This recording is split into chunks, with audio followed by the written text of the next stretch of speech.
We didn't redo any of the driver's area except for the radio. The radio is wired into the solar to the house batteries, and it's because we listen to music. We rewired the overhead speakers so we can play auxiliary Bluetooth. And they still work. They are old and some of them don't work anymore, but it works well enough that we kept them and retained them. Okay. We have our cat litter box there. This is just underbelly storage for one of the couches that we built. It's nothing special, it's just a piece of wood. It has fresh paint on it.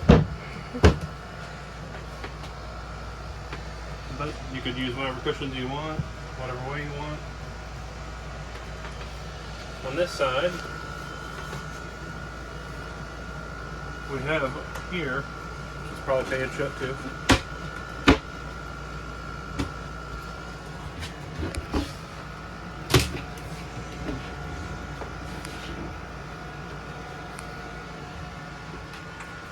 These are the AGM batteries. There's another set of batteries right down here, which you can't see. They're inside this cover. If you ever need to replace them, you just take the cover off, you can get to those batteries. But we have a Progressive Dynamics charger. We have 2500 5000 watt inverter. This wire here is if you want to add to be able to charge off the alternators. I didn't get an isolator yet to do so. And this box is all of the owner's manuals from everything we've purchased for this bus, basically. And that comes with it. And then in here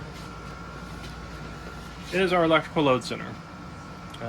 We've got our Vectron Energy solar charger. We have our automatic transfer switch. We have our 12 volt system and our 120 volt system. This bus could easily be upgraded to 50 amp if someone felt that they needed to. We never needed to, so we didn't.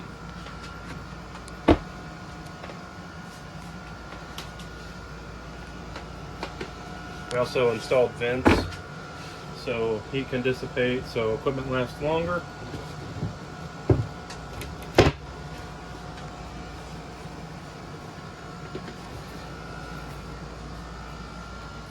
We have outlets throughout. This is into the kitchen area now.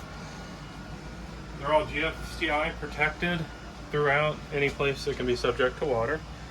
We have a full kitchen sink with cutting board and drying rack, which has been very convenient for our travels, and it works well.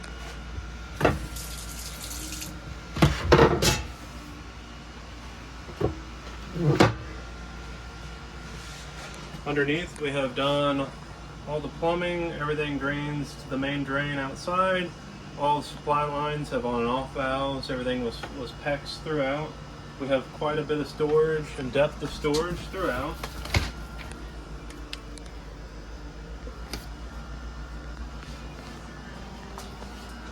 And if you look down lower, you found a crouton. That's our cat, Sammy, nicknamed Crouton. And here we have our 3-burner Magic Chef with an oven. Oven works great. The range works great. It doesn't have an igniter system, but as you can see, it works well. Flame on.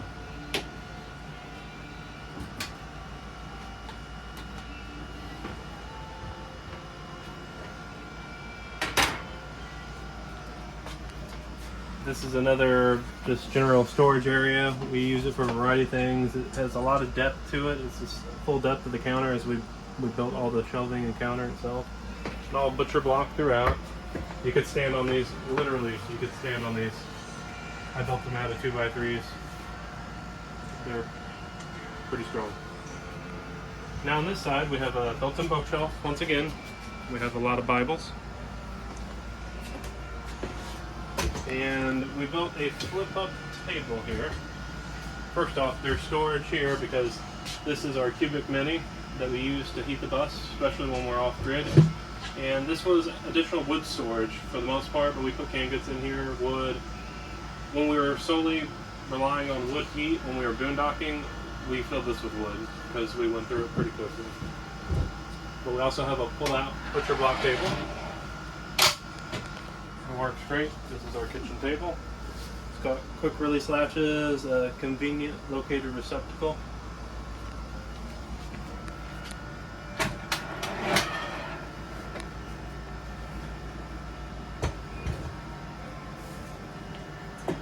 Let's take you back up front real quick for one more time. This is the inverter power there. You need to turn it on or off. And we have touch switches for lighting. We have LED cove lighting throughout for aesthetics.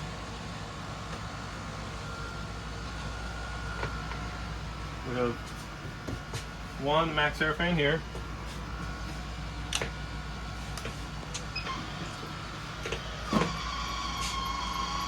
All 12-volt items are on the house batteries and run through the solar system for charging.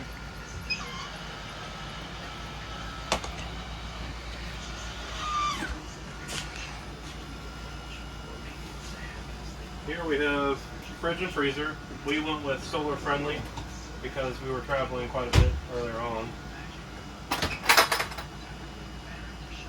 They are on the 12-volt system, so they're great for traveling. You don't have to deal with any inverter being on and using battery that you don't have just running the inverter.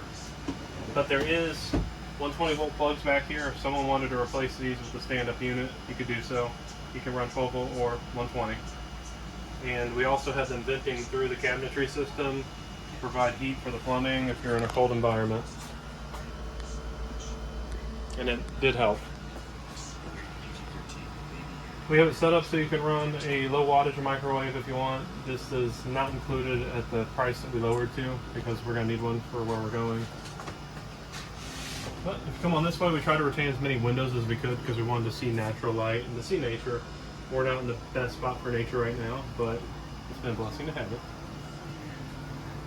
But we built everything out in an L shape, so this is where the safety liner comes in. I'm 6 foot tall. I can go all the way to the edge and don't have to worry about hitting my head. And it's 6'4", I believe, here in the center.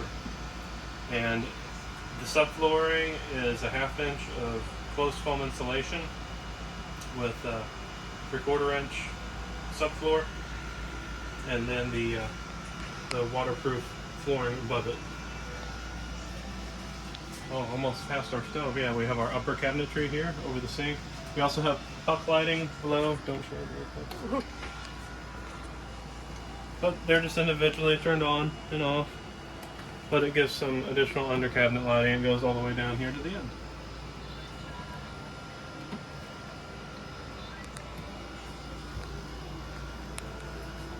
This is our cubic mini. This was a wonderful addition. We bought the complete installation kit to pipe it out, all stainless steel. Do not use pine. Just fair warning. We did know, we did, and it clogged up our chimney quickly. But we did learn, and now we use cedar. But we also added the additional cooktop if needed. And it's got a damper system, and also the cooktop comes off. And we have an eco fan for circulating the air around. Typically, if we're up front, we circulate up front. If not, we aim it to the back, and it gets very hot in here, even at 15 degrees. But it runs about 4 to 6 hours on a burn, so if you're going to use it solely for your heat, you're going to plan on getting up. But we also supplement with a low wattage electric heater, and the solar seems to do okay with that.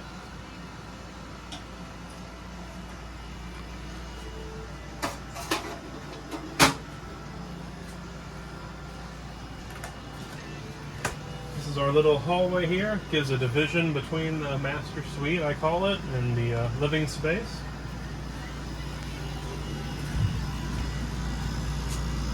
This is the master area in the rear of the bus. The engine's right back there. But this is the queen size bed, mini split that does need service. His and her reading lights. It's all tongue and groove throughout. We insulated any windows we did cover with 1/2 inch closed foam insulation. And we just made it more of a private area, but still we wanted to be able to see nature again. We have a built-in safe here that will come with the 2 keys. I don't have a clue what the combination is anymore.